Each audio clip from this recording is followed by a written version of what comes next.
Bueno, buenas tardes. Vamos a empezar nuestra sesión. Agradecerle a los que están puntuales en el salón para oír un tema que realmente es muy relevante, muy importante para nuestro país, ¿cierto? Converse con los expertos, pues tiene ese propósito, que las personas que estén interesadas en el tema puedan tener un grupo de expertos que puedan interactuar con ustedes, mostrarles cosas interesantes, pero además de eso, ¿cierto? Recibir sus preguntas para poder mirar qué podemos hacer para abordar y mejorar los resultados de salud de un tema muy interesante, que es la hipertensión arterial en Colombia. Por eso esta conferencia se llama Retos y Realidades de la Hipertensión Arterial en nuestro país. Y nuestro experto es el doctor Diego Ocampo, que es médico cirujano de la Universidad del Quindío, es especialista en medicina familiar del Hospital de San José, especialista en diabetología clínica de la Unidad de Estabilidad Metabólica de la Universidad de Monterrey, con estudios sobre modelos de salud en el Royal College del Reino Unido y Joslin Diabetes Center. Ha participado en la creación y desarrollo y asesoría en varias instituciones de modelos y programas para el control de los pacientes que tienen riesgo cardiovascular y metabólico, y actualmente se desempeña como asesor científico para la Organización para la Excelencia de la Salud, específicamente de una iniciativa de la que se deriva esta que queremos discutir con ustedes hoy, que es el Observatorio de Diabetes de Colombia, y es instructor asociado del programa de especialización en medicina familiar en el Hospital de San José. ¿Por qué hipertensión arterial? Cuando nosotros empezamos a mirar diabetes, ¿cierto? Empezamos a encontrar que realmente diabetes dentro del eje de riesgo cardiovascular era una epidemia poco vista, ¿cierto? Y empezamos en el Observatorio de Diabetes en su momento, me corriges Diego, y si está por acá en el auditorio el doctor Ramón Abel Castaño, seguramente nos va a acompañar más adelante, a mirar qué teníamos, ¿cierto? ¿Qué había que hacer para abordar la diabetes en Colombia? Y generamos un modelo de atención integral que hemos ido entregando a las organizaciones, tanto de prestación como de aseguramiento, y que nos permitió identificar unos puntos claves y unas barreras que teníamos que abordar. Una de ellas, el diagnóstico tardío de diabetes. 50% de las personas con diabetes están en Colombia sin diagnóstico. Es la regla de las mitades. Y como si no los abordábamos, empezábamos a mirar que los resultados no se daban. Pero además los pacientes que tienen diabetes normalmente no tienen solamente diabetes, sino como que están en ese bloque de riesgo cardiovascular, que además es el primer grupo priorizado por el modelo de atención integral de salud, ¿cierto? Por obvias razones. Generalmente esos pacientes tienen hipertensión arterial también, y creemos que la hipertensión es la menos visible de las patologías de riesgo cardiovascular, pero es la que más se asocia probablemente con desenlaces al lado y paralelo a la diabetes. ¿Qué pasa? ¿Cómo está la situación en Colombia? ¿Qué hay de datos en Colombia? Fue como nuestro interrogante con Diego y con su grupo de trabajo. ¿Cómo empezar a mirar de fuentes oficiales cómo se percibe la diabetes en Colombia para empezar a ver ese panorama y empezar a buscar con ustedes las estrategias para mejorar los procesos de atención, mejorar la experiencia del paciente durante esa atención, que creo que ha sido el eje central de este foro en estos 2 días, y que esa experiencia debe responder a la obtención de los mejores resultados de salud para los pacientes. ¿Qué tanto yo logro generar valor para el paciente? Mejores resultados, mejor experiencia, mejor satisfacción obviamente en relación con el costo. No sé si, Diego, se los vas a decir, pero cuando uno analiza las cuentas de los actores del sistema de salud, el eje de riesgo cardiovascular se consume más o menos el 50% de los recursos. ¿Qué estamos haciendo para gestionarlo? Es la pregunta. Y es lo que queremos discutir con ustedes, con la experticia de Diego, en esta sesión de 1 hora. Diego, muchas gracias. No, muchísimas gracias, doctora Luisa. ¿Está abierta? Ya, ahora sí. Muchísimas gracias, doctora Luisa. Cuando comenzamos a hablar sobre hipertensión arterial, mitos y realidades en el sector salud, nos surgía una pregunta. ¿La hipertensión arterial es una epidemia? Y que creo que estaba dentro del nombre de la conferencia. Yo espero que, habiendo hecho esa pregunta, al final sean ustedes los que puedan responder si realmente es una epidemia o no.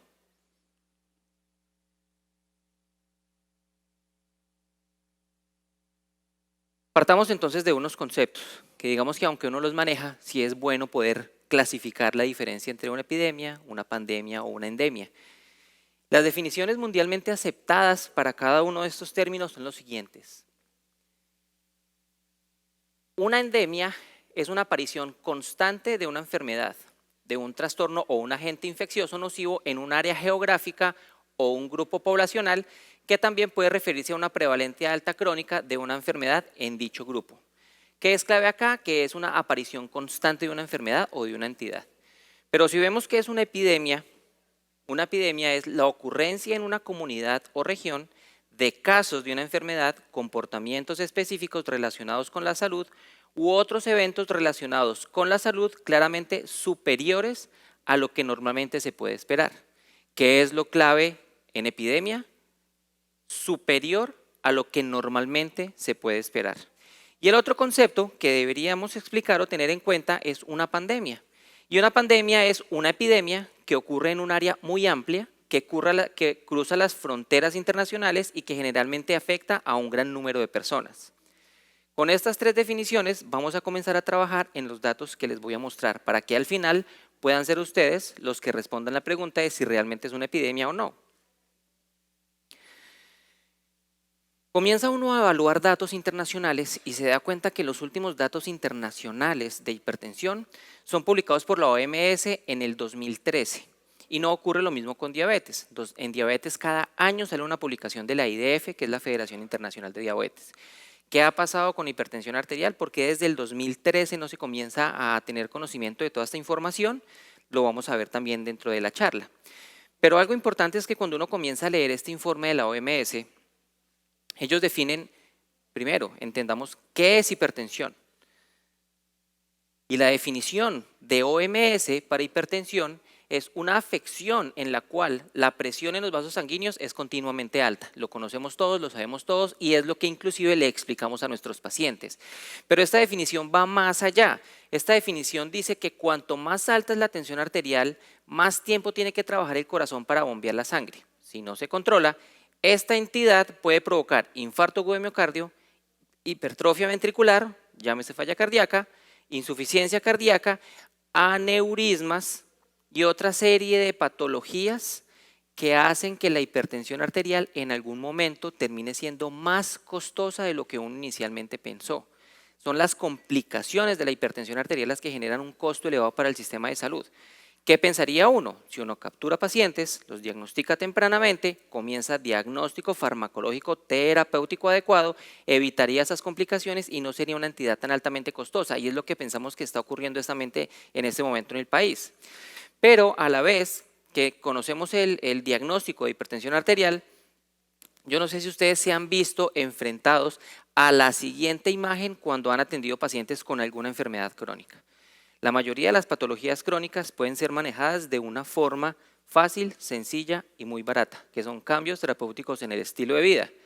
Pero cuando uno le dice a un paciente, mire, usted está grave, pero lo podemos manejar con dieta y ejercicio, el paciente se asusta más. Para el paciente sería más fácil decirle, mire, se tiene que tomar estos 4 o 5 medicamentos, pero el paciente no sabe que cuando sale del consultorio con toda la intención de tomarse sus medicamentos, no va a ser adherente. porque el primer día se va a tomar los 4 medicamentos, a la semana siguiente después 3, después 2, después ya cuando se acuerda. Y eso hace que la hipertensión arterial sea una patología no controlada.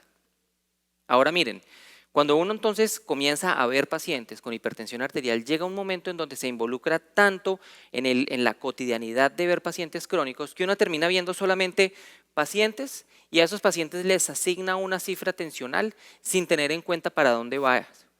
Podemos encontrar pacientes en estadio de prehipertensión, podemos tener pacientes inclusive ya con estadio de hipertensión, pero no hacemos diagnósticos tempranos porque para poder hacer un diagnóstico en hipertensión no es tan fácil como en diabetes.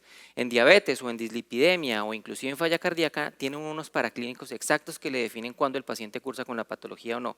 En hipertensión arterial depende de una toma de tensión arterial. Yo hago la toma en el consultorio, la encuentro medianamente elevada y yo como médico me pregunto, ¿será que sí es? ¿O será que el paciente está asustado por la consulta hoy? ¿O será que acabó de fumar o tomar café?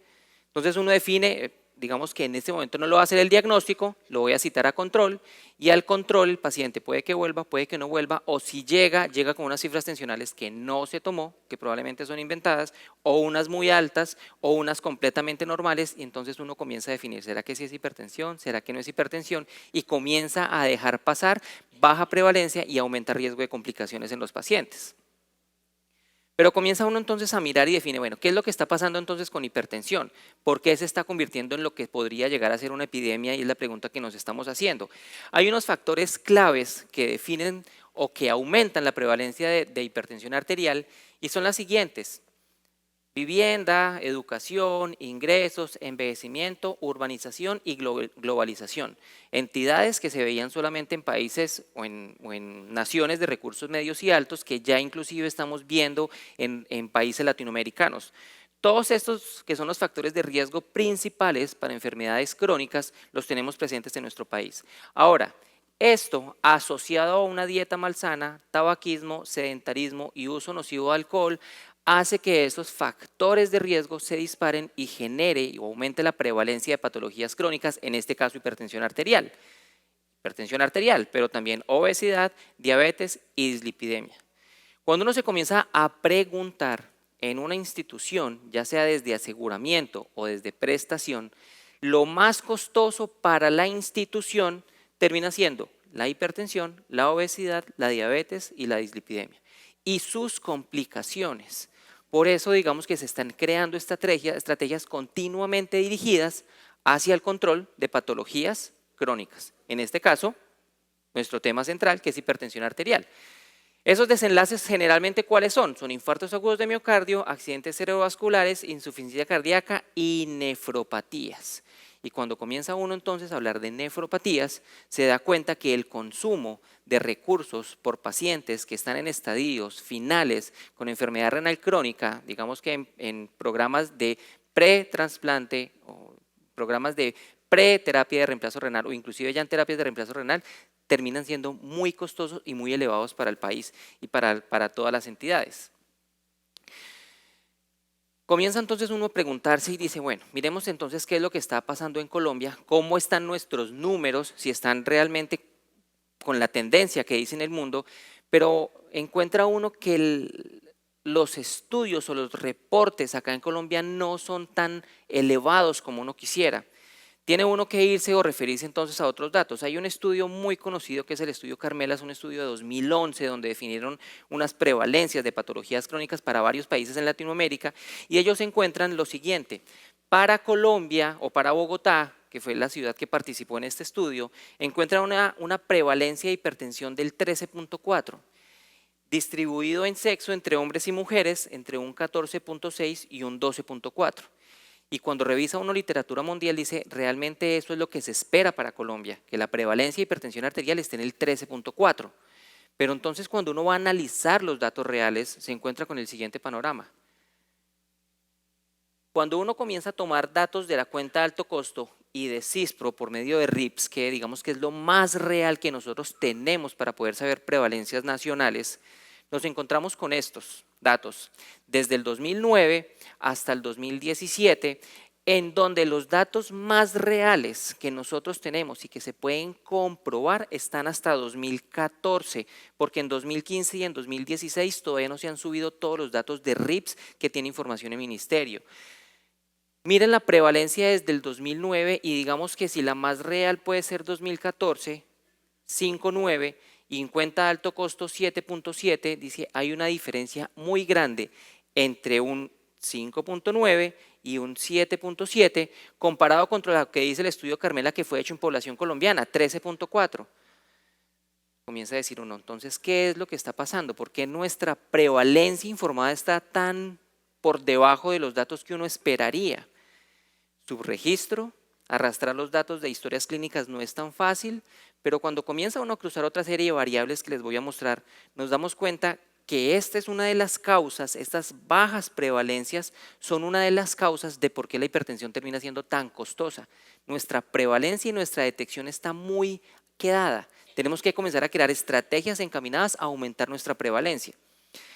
Si hablamos entonces de 2014, la prevalencia para cuenta de alto costo es de 5.9 y para CISPRO es de 5.6. Digamos que no hay una disparidad tan grande como en algunas otras patologías, pero es bien importante que uno debe validar los datos. Y una forma de validar los datos es comparar las prevalencias que estamos viendo con una prevalencia que sí ya está comprobada, que es la de obesidad. Y por eso ven ustedes esta línea de obesidad, no porque vayamos a hablar de obesidad, sino porque esta prevalencia en aumento de la obesidad es la que nos sirve para comprobar y confirmar que estos datos sí tienen una significancia estadística.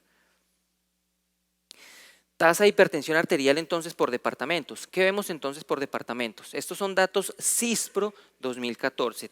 Confirman una prevalencia en Colombia del 5.6, 5.7, pero miren que de acuerdo a esto siguen siendo las regiones del eje cafetero las que más prevalencia tienen o que están más asociadas a patologías crónicas. Risaralda, Caldas, Antioquia, digamos que Bogotá por ser la capital, pero hay otras ciudades en donde la prevalencia o el reporte es bajo y aún en estos días sigue siendo baja. No sabemos si es por falta de reporte o realmente es porque la prevalencia de estas patologías crónicas no es tan alta en las regiones dispersas en Colombia. Ahora, cuando hacemos la comparación entre los datos de CISPRO 5.9 y datos de CAC, 5.6 y 5.9, vemos que hay una diferencia. Ahora, si es la misma población la que está en CISPRO por RIPS y la que está en cuenta de alto costo, ¿por qué hay una diferencia?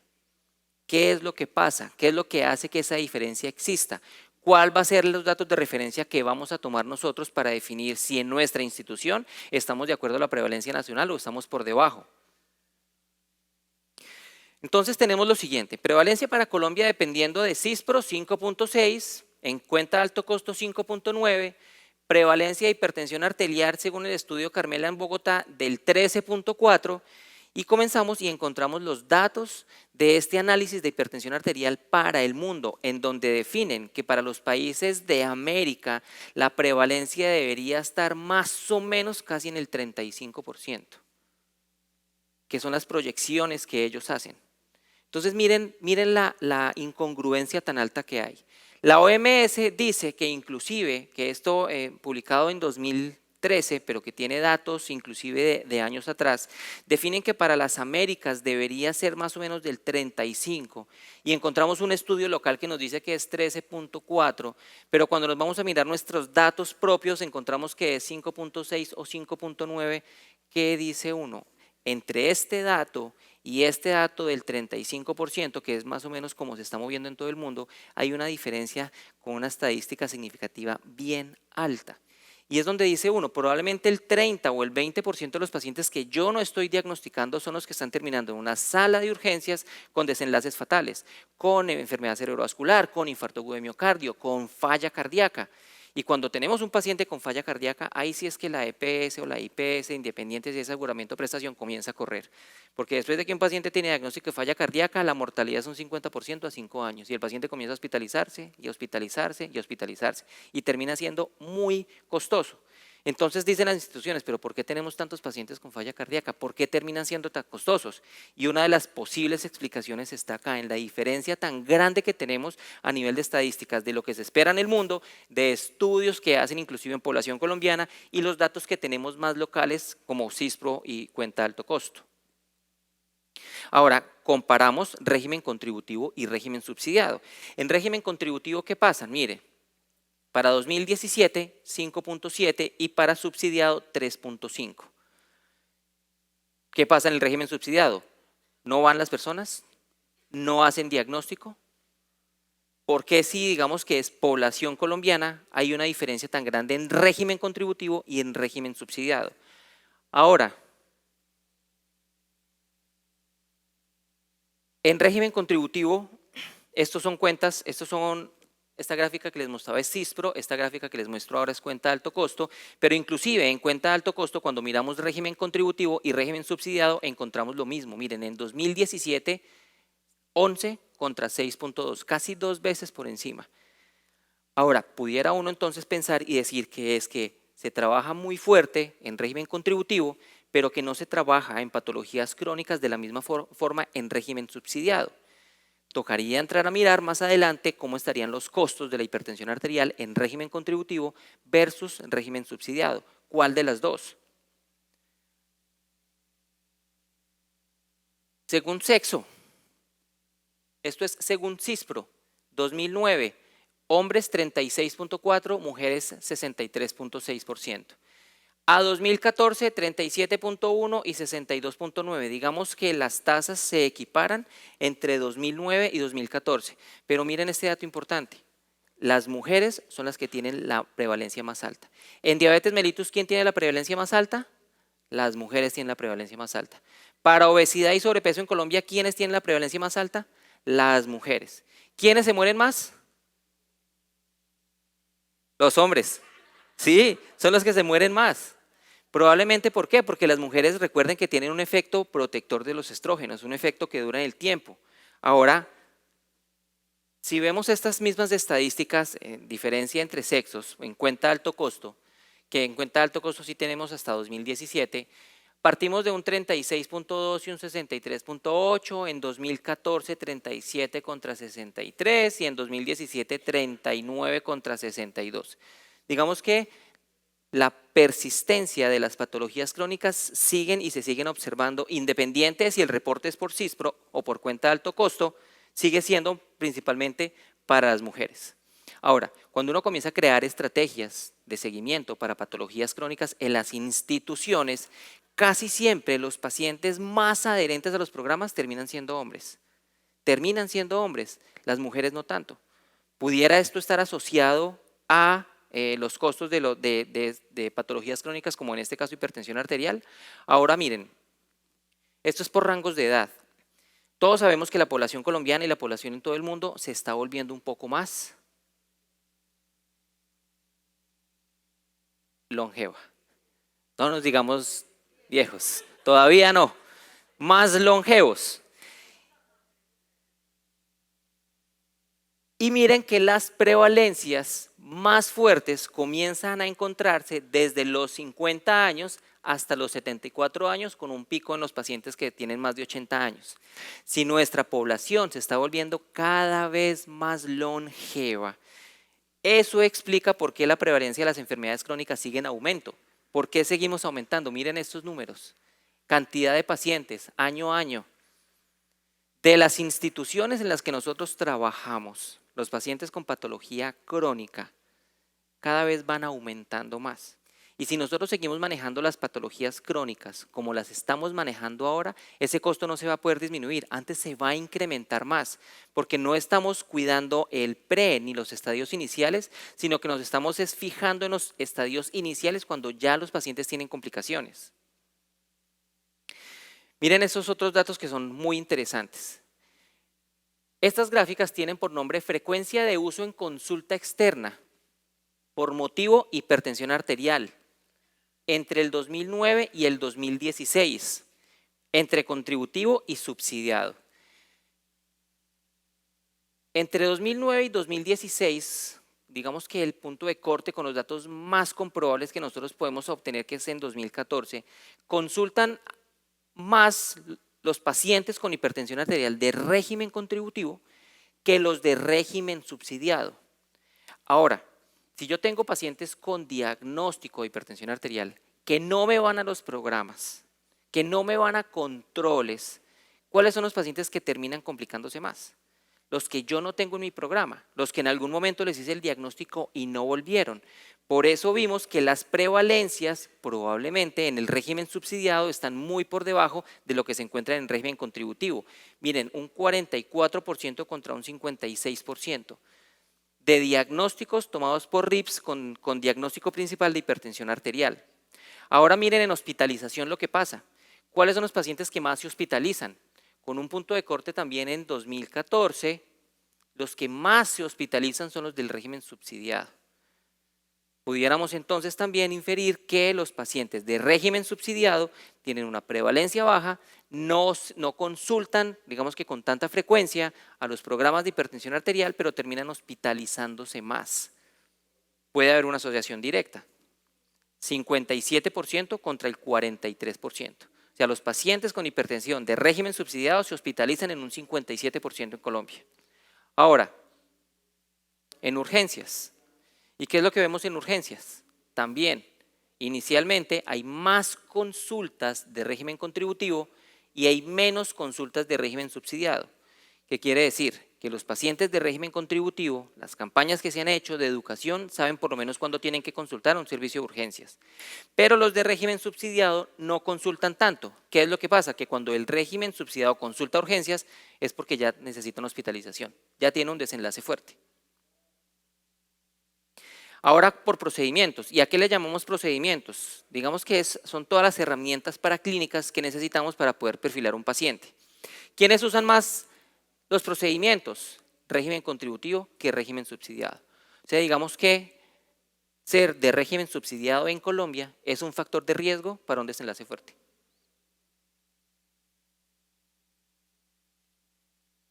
No en todas las instituciones.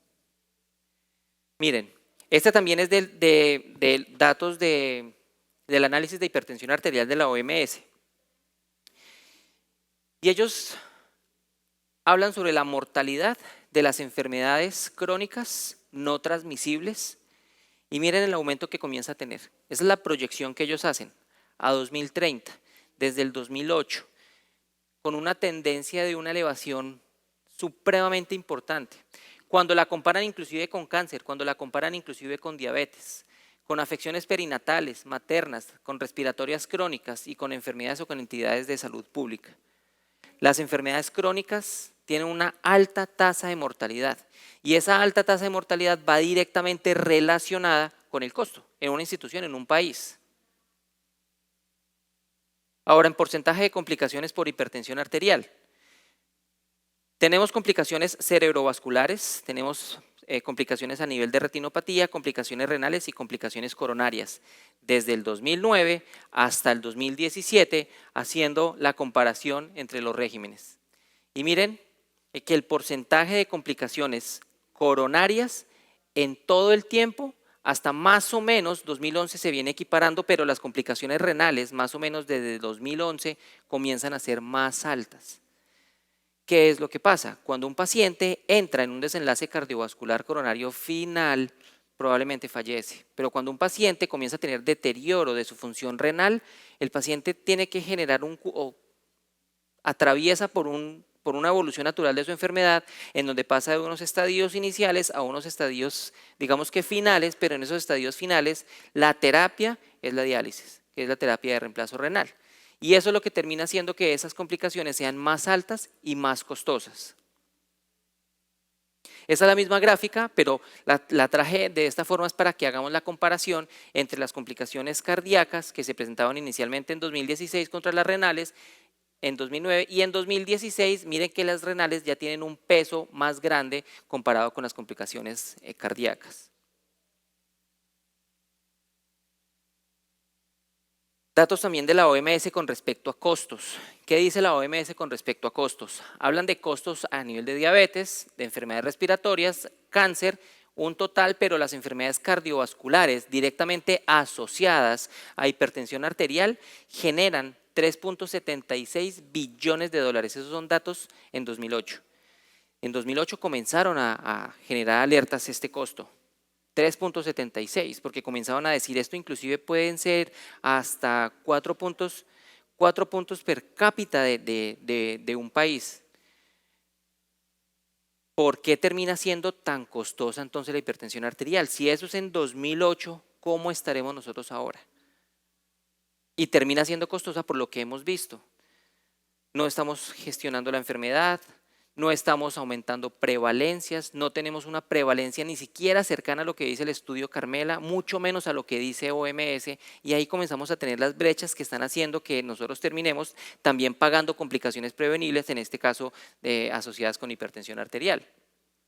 Y miren qué es lo que está pasando también, esto también es de OMS, y ellos dicen, lo que pasa con las enfermedades crónicas es que cuando un país define, por ejemplo, nosotros que estamos acá en medianos países de ingresos bajos, define cuál va a ser el costo que va a destinar para el manejo de esas patologías y lo comparan contra el costo real. Miren que independiente de si los países son bajos o de ingresos medianos o de altos, siempre el costo va por encima de lo que los sistemas de salud piensan en pagar para esas patologías. Siempre las proyecciones que se hacen están por debajo, porque es que las proyecciones se hacen es básicamente con lo que se encuentra en la literatura propia. Y si nosotros tenemos tanto número de hipertensos y si generamos un control o digamos que medicamentos para clínicos y consultas periódicas, eso nos da un costo de tanto.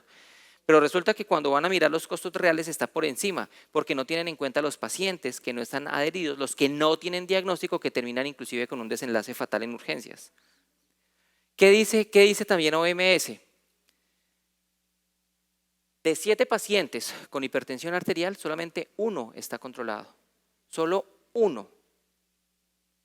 Ahora, si nosotros sabemos que de esos 7 pacientes, 3 no saben que tienen la enfermedad, que hay 3, pero 1 que no está tratado, 2 que está tratado y solamente 1 que está controlado, ese es el paciente que digamos sería el paciente ideal que esperaríamos nosotros tener en una institución, el paciente con diagnóstico, en tratamiento, controlado, con seguimiento, pero la verdad es que la mayoría de nuestros pacientes probablemente están o acá porque no están recibiendo tratados o porque están recibiendo tratados de una forma no adecuada y están no controlados. Una de las metas que la OMS se puso inclusive para 2025 es por lo menos disminuir el 25% de las complicaciones asociadas a hipertensión arterial. A 2025, nosotros estamos a puertas del 2025 y poder lograr una reducción del 25% de aquí a 2025 es muy importante. Es muy importante, es muy complicado. Va a llegar el 2025 en donde vamos a decir, mire, lo que logramos en todo el mundo no fue el 25%, sino que fue el 10%. La próxima meta va a ser a 2045 y vamos a seguir esperando la misma reducción del 25%, pero ahora sí ya con más pilas puestas, porque sí, la hipertensión arterial nos cuesta mucho, la diabetes nos cuesta mucho, la obesidad nos cuesta mucho, pero esto lo pudimos haber hecho hace muchísimo tiempo. Teniendo en cuenta estos datos, que digamos que son alarmantes para cualquier sistema de salud, surge entonces una estrategia en alianza con la Organización para la Excelencia de la Salud y un laboratorio que se llama Legrand, del cual soy gerente de valores agregados. ¿Cuál es esa estrategia? Sabiendo que hipertensión arterial es una enfermedad igual de costosa o inclusive más que diabetes mellitus, planteamos en alianza con la OES crear el Observatorio de Hipertensión de Colombia.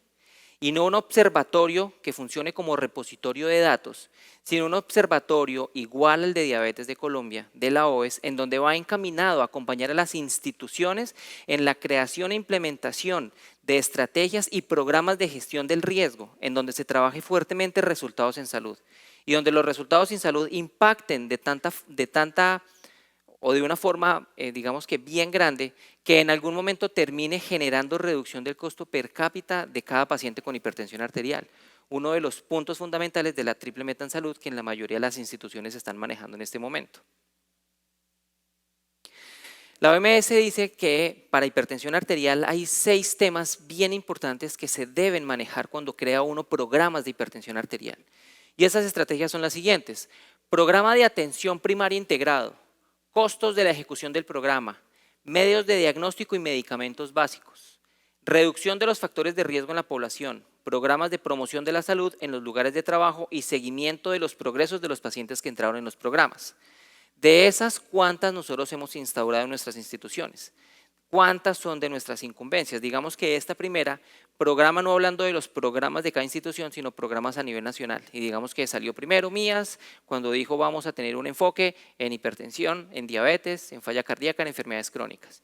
Y ahora cambian el Mías a Maiten, donde dice sí, nosotros tenemos que crear estrategias dirigidas hacia las patologías porque terminan siendo muy caras. O sea, digamos que este punto pudiera estar chuleado. Costos de ejecución de los programas todavía no tenemos, no hemos estado trabajando todavía, las instituciones no saben en este momento muy bien cómo diseñar programas de gestión de resultados clínicos y poderlos costear, y es una de las formas en la que desde el observatorio podemos apoyar a las instituciones. Medios de diagnóstico y medicamentos básicos, ¿cómo hacemos para disminuir el costo de la no calidad médica? La no calidad en salud es muy costosa, ¿cómo hago yo para no estar solicitando para clínicos cada 15 días, cada mes o cada 2 meses? ¿Cómo hago para definir cuál es realmente el tratamiento farmacológico más adecuado para mi paciente? Todo se hace protocolizando la atención. De esa forma también desde el observatorio queremos apoyar a las instituciones. Reducción de los factores de riesgo en toda la población, son estrategias que van encaminadas básicamente a entregar la enfermedad a los pacientes, hay estrategias diseñadas para eso.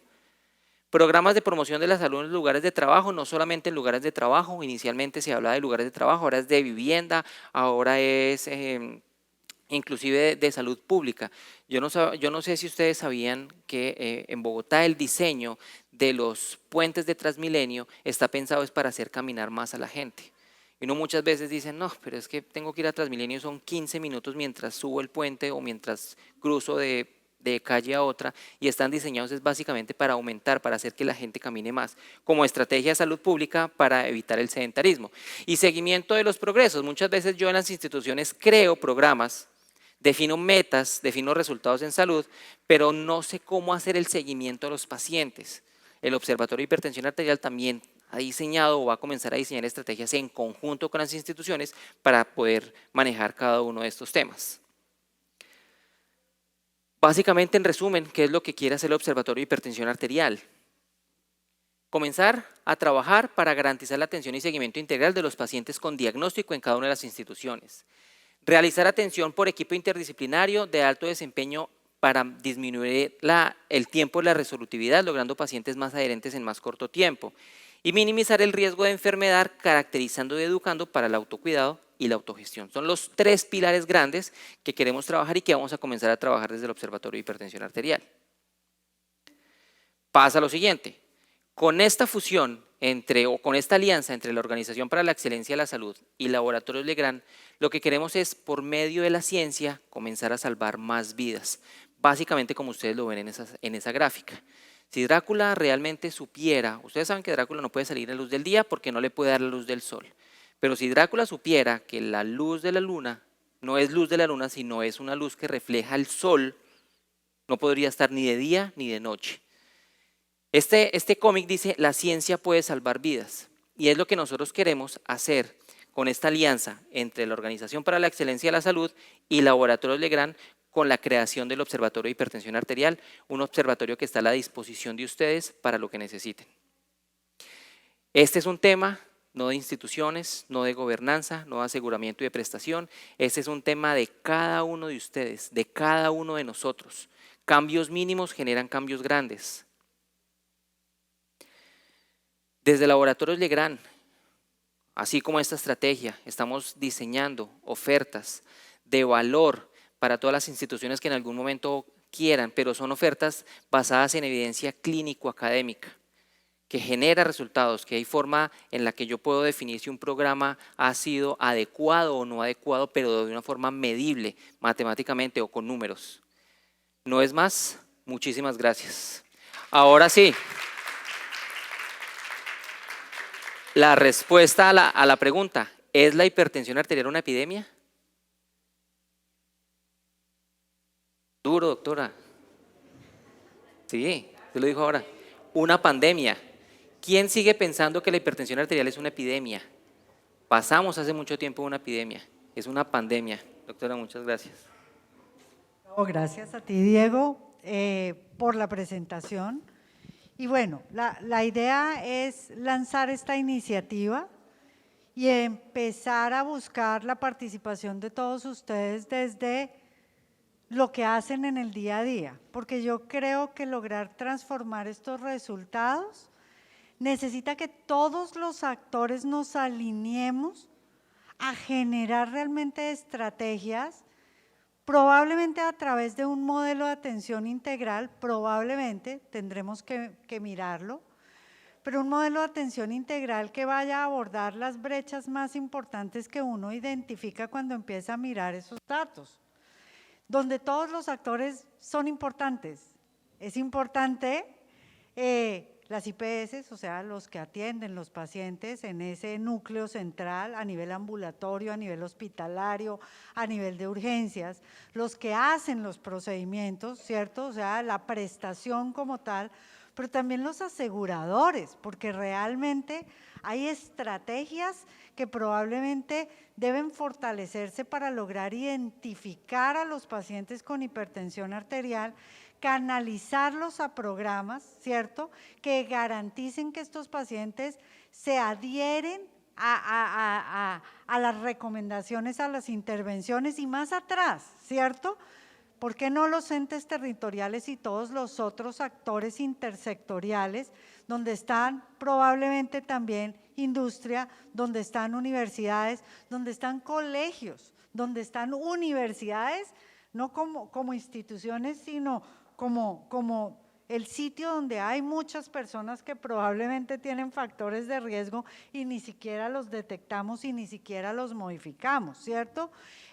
¿Cómo empezamos a trabajar realmente mirando la hipertensión desde los ojos del paciente en una ruta de atención integral que permita que esos riesgos se minimicen? Yo creo que eso es lo que realmente es importante de esta data.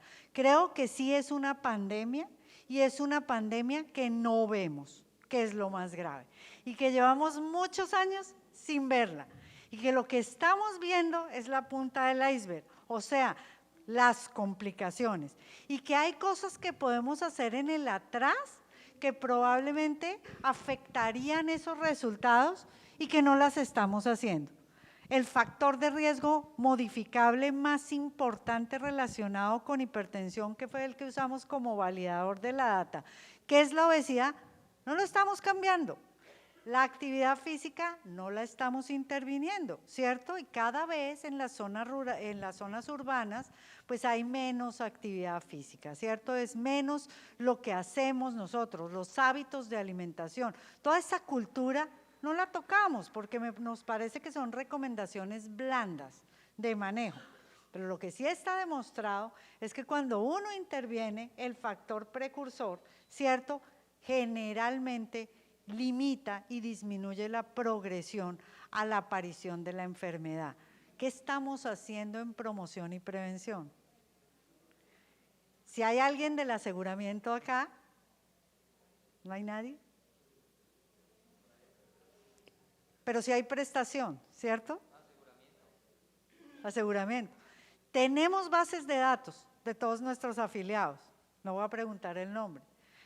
Tenemos los pesos, las tallas y calculamos el índice de masa corporal de nuestros afiliados. ¿Cierto que sí? Ahí están en la base de datos. ¿Qué hacemos con ese cálculo? Caracterizamos, generamos intervenciones para manejar a aquellos pacientes que ya tienen un índice de masa corporal de más de 25. ¿Hacemos algo para cambiar eso? ¿Los derivamos a los programas de evaluación o evaluación para ver si esos pacientes ya son prediabéticos, diabéticos o son hipertensos? Probablemente no lo hacemos.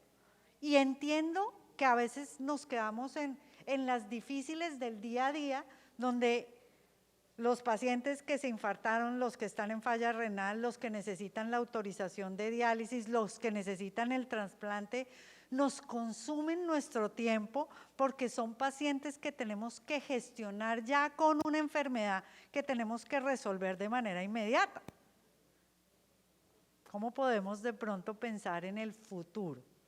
Creo que ese es el llamado, cómo construir ese modelo que nos permita visualizar eso que probablemente podemos hacer en el antes y transformar hacia el futuro los resultados de salud y de valor para la población en este eje cardiovascular que es importante. ¿Hay prestadores? Todos, el resto, ¿cierto? ¿Cuántas veces nosotros tomamos la tensión arterial en nuestros procesos de atención? Siempre, porque seguramente ese es un huequito de los sistemas de información de la historia que hay que llenar obligatoriamente. Cuando está por encima, ¿qué hacemos? ¿Cómo confirmamos el diagnóstico? Ven que si uno va mirando el proceso de atención, uno va encontrando una cantidad de brechas y de cosas que podría hacer, a la que les podría generar estrategias innovadoras que no mañana, ¿cierto? Van a cambiar esos resultados de salud, lo que tenemos, sino probablemente a 10 años, 20 años, al 2025, que tenemos que cumplir una meta para la OMS que ni siquiera hemos puesto en foco. Entonces, ese es el llamado, pero sí queríamos oír pues sus observaciones, sus comentarios, qué se les ocurre que podemos hacer, porque creo que realmente este es un problema que no estamos viendo. No estamos viendo que CISPRO, ¿cierto?, captura el primer diagnóstico de los RIPS. El código CID-10 uno, solo captura uno. Y son los pacientes los que vieron ahí esa prevalencia que pareciera baja, discordante, es porque son los pacientes que con diagnóstico de hipertensión hacen contacto con el sistema de salud. Contacto. ¿Cuánta población es hipertensa y no hace contacto con el diagnóstico de hipertensión arterial? Porque probablemente hay otras muchas cosas que aparecen como primer diagnóstico. Cuenta de alto costo muestra unas prevalencias un poquito más altas, porque jala su información de la cuenta de alto costo de renales. De ahí es que extrae la información, ¿cierto? Pero permite capturar 2 o 3 diagnósticos más allá del diagnóstico principal. ¿Ven el subregistro de hipertensión? Pero ven cómo lo que estamos haciendo es no estamos gestionando precursores, no estamos gestionando la hipertensión, pero no estamos tampoco logrando gestionar las complicaciones de la hipertensión. Estamos siendo reactivos. ¿Qué podemos hacer? Es la pregunta de este converse con los expertos, que ya no somos Diego y yo, creo que son ustedes, los que atienden todos los días a los pacientes, ¿cierto? Los que están en esa línea de frente, ¿qué podemos hacer? Ustedes como expertos, ¿cómo lo ven? ¿Qué hacemos? Es la pregunta. Doctor, un micrófono, por favor. Yo voy.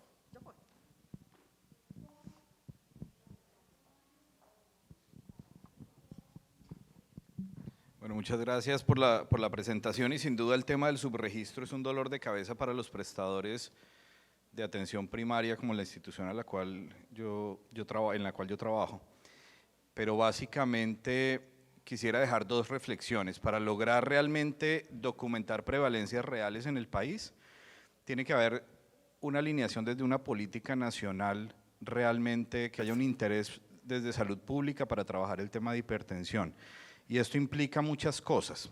Creo que los prestadores estamos llenos de una carga administrativa en términos de documentación de información, que creemos que mucha es poco útil, en el que si le vamos a pedir al médico, digamos, además registros adicionales para identificar más a los pacientes, sumado a MIPRES y a una cantidad de temas tecnológicos para jalar información, estamos en graves problemas. Sin duda uno puede hacer algunos ejercicios adicionales, jalando más diagnósticos desde la historia clínica, poniendo alertas en la historia clínica, etcétera, y en los mejores esfuerzos hemos llegado a documentar prevalencias tal vez del 10, 11%, haciendo ejercicios internos muy importantes. Pero al ser una política nacional, incluso las compañías farmacéuticas deberían jugar un rol mucho más importante. Deberíamos poder tener captados los documentos de identidad de los pacientes que compran medicamentos antihipertensivos. Y pongo mi caso personal, yo soy hipertenso. Siendo médico no voy a los controles de mi EPS. Yo mismo me mando a hacer mis laboratorios, compro los medicamentos porque incluso me sale más económico que ir a hacer el trámite ante el médico, etcétera, pero yo compro mis medicamentos, mi EPS probablemente hoy no tenga ni idea que yo soy hipertenso, ¿sí? Entonces el tema de capturar información, incluso desde las farmacias, los dispensarios de medicamentos, las compañías farmacéuticas, las aseguradoras, los prestadores, es fundamental si hay una política nacional realmente para captar cuál es la prevalencia real. Sumado a que sin duda los sistemas de información se quedan con el primer diagnóstico, los 2 primeros diagnósticos, y la hipertensión arterial no es un motivo de consulta. El paciente no llega a decir vengo a hipertensión arterial, por hipertensión arterial, él viene por migraña, lumbalgia, cefaleas, dolor articular, y como tercero o cuarto diagnóstico resulta que es hipertenso. Entonces, por eso es poco confiable sin duda esas prevalencias de esos registros, pero para lograr mejorar la prevalencia no solo hay que hacer un esfuerzo institucional, sino crear una política nacional donde ponga la hipertensión arterial dentro de los primeros temas. Y ahí invitar además a las compañías farmacéuticas, que sin duda es una iniciativa donde todos los actores del sector estaríamos interesados en Doctor, trabajar. gracias, porque además nos dio hasta la percepción del paciente, ¿cierto? Y un paciente no adherido. No, los medicamentos sí me los tomo, pero eso de dieta y ejercicio no funciona. No, Me voy a morir, como importante decían. esa percepción, ¿cierto? Y yo creo que si logramos mejorar el sistema de información, pues vamos a mejorar estas tasas, ¿cierto? Probablemente las prevalencias van a aumentar, probablemente vamos a tener datos de incidencia que no hay de dónde sacarlos, ¿cierto? Pero además de eso, creo que jugársela a eso, pues es importante, pero el panorama ya está. O sea, las brechas y las dificultades del abordaje están. Si ya tenemos el problema, creo que somos unos llamados, probablemente no lo vamos a hacer en estos 2 minutos que nos quedan, ¿cierto? En estos minutos que nos quedan, pero sí tenemos que llevarnos cómo vamos a gestionar la hipertensión en cada una de nuestras instituciones. Y además, no solo la hipertensión, cómo la pegamos de las otras patologías del eje cardiovascular. Desafortunadamente, pues nos cruzamos con otra y la gente estaba, me voy para allá o me quedo acá, porque al otro lado tenemos la cara de la moneda de diabetes, ¿no? Y de la prediabetes. Y el común es obesidad. Obesidad es el factor común entre lo que están hablando en el salón C, el Cartagena, y lo que estamos hablando acá. O sea que nos podríamos juntar todos a empezar a buscar estrategias para mirar qué hacer. Ese es el llamado. ¿Cómo vamos a lograr gestionar esta enfermedad? Pero no desde la enfermedad, desde sus precursores, ¿cierto? Y es una responsabilidad de todos, de los responsables de promoción y prevención, de los responsables de aseguramiento, de atención primaria, de cada uno de los prestadores, desde lo que cada uno hace el día a día y probablemente de otros actores en el ejercicio intersectorial, como ya se los había dicho. Ese es el llamado, ese era el mensaje que nosotros queríamos darle, invitarlos a que nos ayuden. Probablemente tenemos que aprender cómo hacerlo. Probablemente tenemos que generar estrategias innovadoras para lograr romper esas barreras. ¿Qué vamos a hacer? Es el llamado. Me parece súper interesante y por eso para nosotros era muy importante presentarles esta data. Esta data le pone a uno una alerta muy grande, que realmente estamos un poquito quedados en abordar el eje cardiovascular. Ellos estaban muy callados, pero yo les voy a pasar el micrófono. Alguno tiene que hablar. No, yo soy súper penoso. Dale, dale. ¿Y por qué se ríe? Desde el aseguramiento, ¿qué hacemos? Desde aseguramiento habían tenido ya foco en hipertensión arterial, ya habían comenzado a evaluar estos… Están ustedes muy penosos, pero aquí sí. Buenas tardes para todos, mi nombre es Mauricio Ortiz, trabajo para Nueva EPS y digamos que el tema de nosotros estamos trabajando en una iniciativa de empezar a controlar todo el tema de la gestión del riesgo basándonos en 2 patologías que es diabetes y riesgo cardiovascular. Digamos que esta sería como la tercera patología que tendríamos en cuenta. Sin embargo, nosotros sí queremos o estamos trabajando en un proyecto como tal de unificación de la información porque lo que dice la doctora es cierto. Nosotros como el asegurador tenemos la información, pero esa información está muy digamos que muy dispersa. Entonces la idea, la que nosotros tenemos es la implementación de un sistema integrado que nos permita capturar toda la información, procesarla de manera adecuada y establecer esos diferentes modelos de gestión que serían lo ideal. Eso está en marcha, es un proyecto ambicioso porque la idea es que desde que el usuario se afilie con nosotros tengamos la posibilidad de hacerle un monitoreo y saber qué tipo de intervenciones hay que hacerle según la etapa en la que se encuentre. Entonces eso es algo que se viene implementando, ya estamos en un proyecto, digamos que estaríamos hablando de unos 4 años para salir con esta implementación de un sistema integrado que nos garantice ese seguimiento directamente frente al paciente y tener un monitoreo puntual de las diferentes actividades que hay que hacerle a ese usuario. ¿Alguien más que quiera hacer algún aporte? Diego, termina. Acá con este.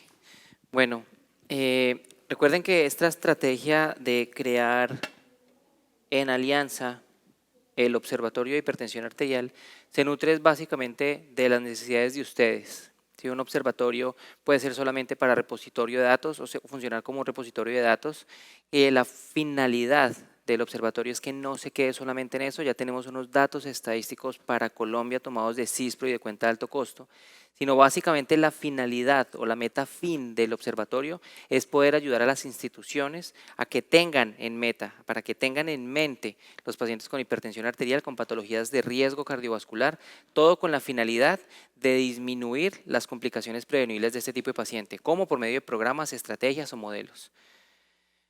No es más.